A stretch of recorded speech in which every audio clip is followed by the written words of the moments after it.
Apreciados estudiantes, cordial saludo.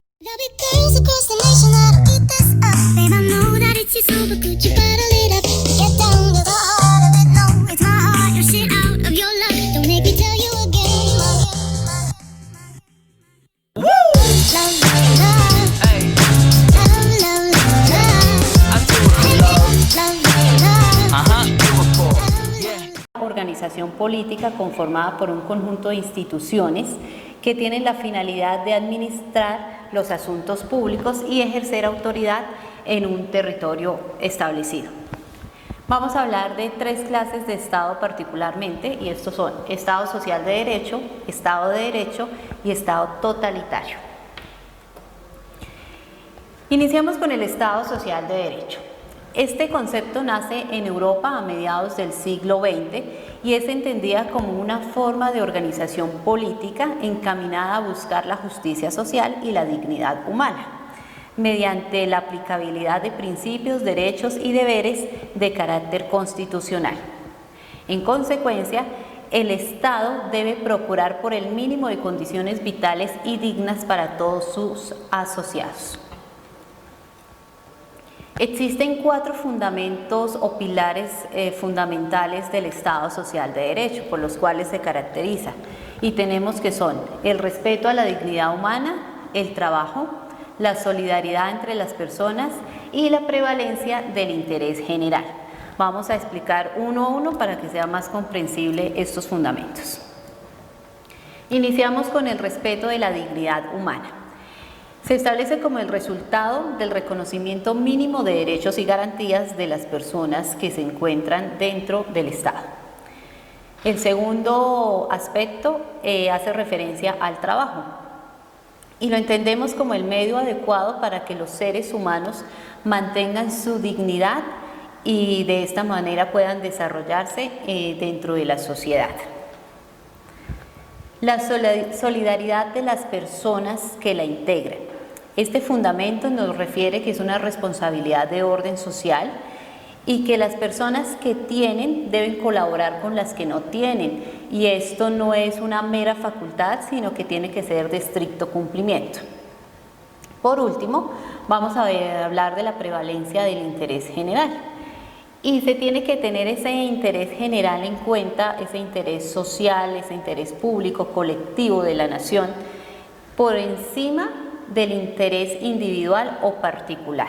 Siempre debe primar el interés general, por encima, el bien común por encima del interés particular o individual de las personas. Esto es lo que caracteriza en sí al Estado social de derecho. Ahora vamos a hablar de las particularidades del Estado de Derecho.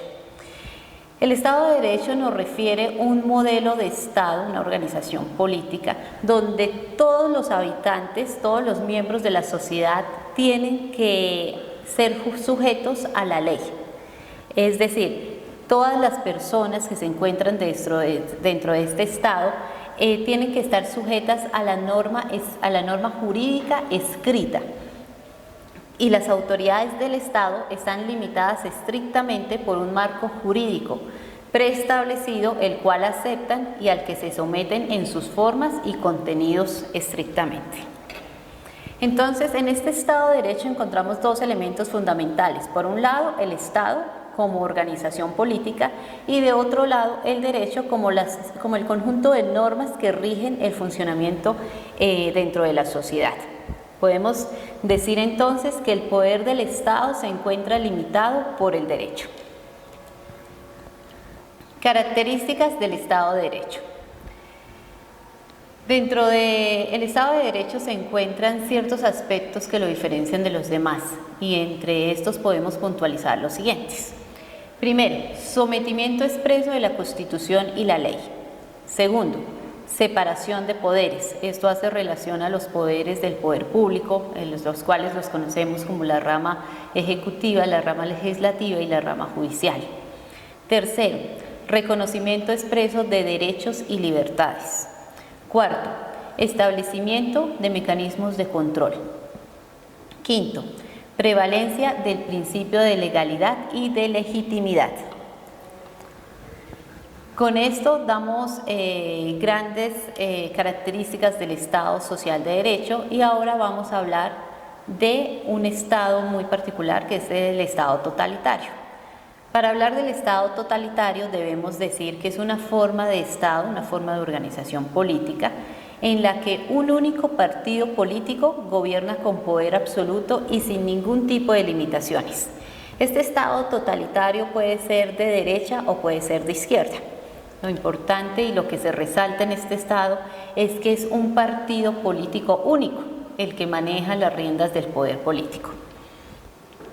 Este concepto hace referencia a que el Estado concentra todos los poderes de manera total, sin respetar divisiones ni derechos individuales. Al igual que los otros dos estados, tanto el Estado social de derecho como el Estado de derecho, pues este Estado también se caracteriza por ciertos pilares fundamentales, ¿no?, que lo diferencian de los demás. Y dentro de estos encontramos como características los siguientes. Primero, gobierna un partido político único. Acá no hay posibilidad de que en el mismo gobierno entren a reinar dos o tres tendencias políticas diferentes. No, el único que gobierna ese Estado es un solo partido político. Segundo, sobresale la imagen de un líder fuerte desde la propaganda política. Ese líder fuerte hace relación a quien preside las riendas del poder, entonces lo catapultan como la persona más importante, la que se debe respetar y a quien se le debe rendir el respeto como jefe supremo de ese Estado, ¿no? Tercero, falta de división o separación de poderes del Estado. Todo se concentra en esa persona que rige las riendas del Estado como tal. Cuarto, falta de derechos individuales de libre opinión o de intervención en la política para cualquier ciudadano. Las limitantes son muchísimas porque si usted no hace parte de ese partido político único que gobierna, pues obviamente no va a tener derecho a que se le reconozcan esas garantías individuales de libre opinión o que mucho menos vaya a poder intervenir en la política como tal, ¿no? Otra característica de este Estado totalitario es la falta de libre elección de culto y educación. Estos dos aspectos son prácticas sometidas al régimen que se encuentra de turno. Si estamos enfrente de un gobierno de derecha, pues obviamente el culto y la educación va a estar regida por ese gobierno de derecha, o si estamos enfrente de un gobierno de izquierda, igual, tanto el culto como la educación va a estar regida por esas directrices que desde el gobierno están mandando para que los ciudadanos de esta forma se puedan dirigir, ¿no? Otra característica es que existe un abuso total de la propaganda política y de los medios de comunicación masivos. ¿Con qué fin? Con fines estratégicos para ejercer el control y la represión social. También como característica encontramos la censura de la opinión pública y de cualquier tipo de información en los medios de comunicación que no provengan del Estado. Des en cuenta que en algunos estados totalitarios pues muchas veces nos encontramos con que los medios de comunicación que no hacen parte del Estado pues son prácticamente cerrados y solamente los medios de comunicación que rigen son los que son afines a la concepción de Estado que se está llevando o que se está aplicando en ese momento. Otra característica es el control y el manejo de la economía por parte del Estado, el cual se apodera de bienes privados e incluso de las corporaciones de la nación. Entonces, estas son las características principales del Estado totalitario. Acá a grandes rasgos hemos visto lo que hace referencia a tres clases de estados prevalentes, importantes, como lo son el Estado social de derecho, que busca la justicia social, busca la dignidad humana; el Estado de Derecho, el cual tiene el sometimiento estricto de todos sus asociados a la ley; y por último el Estado totalitario, que es aquel que rige un único partido político, el cual limita ciertos derechos y ciertas libertades y solamente es guiado por quien ejerce en ese momento el poder como tal. Finalizamos entonces esta lección hablando de que Colombia es un Estado social de derecho, y esto se predica del artículo primero de los principios fundamentales de la Constitución Política de Colombia, artículo que ya estudiamos, que ya observamos en nuestra primera clase, en nuestra primera lección de Derecho Constitucional, y se fundamenta en el hecho de que se entiende como Estado social de derecho porque tiene las bases o está fundada en el respeto de la dignidad humana, en el trabajo y la solidaridad de las personas que la integran y en la prevalencia del interés general. Estos 4 aspectos son los aspectos que vimos como fundamentos del Estado social de derecho y por los cuales nuestra nación, nuestro Estado colombiano y quienes rigen las riendas de este país, pues deben luchar día a día porque no solamente quede plasmado dentro de un articulado de Constitución, sino porque realmente se haga efectiva esa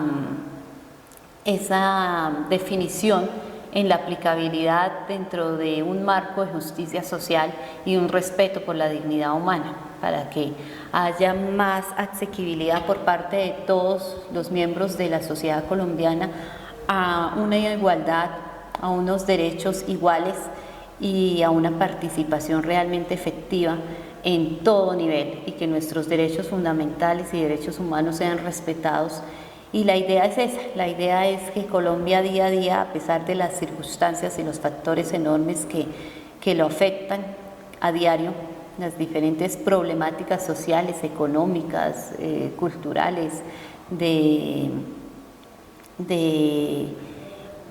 problemas de índole conflictos de movimientos armados que se dan, pues se vaya trabajando en ese sentido para procurar esa estabilidad que tanto requiere nuestro país, que tanto requiere esta población que es tan luchadora, ¿no?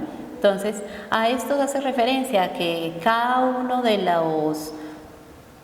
los participantes del gobierno, de los miembros del gobierno de turno que van ostentando el poder a través de las diferentes elecciones, tanto locales, departamentales como nacionales, pues trabajen por eso, por enfocar su gestión a ese respeto por esos principios fundamentales, a ese respeto por la dignidad humana y por una justicia social más equitativa para todos.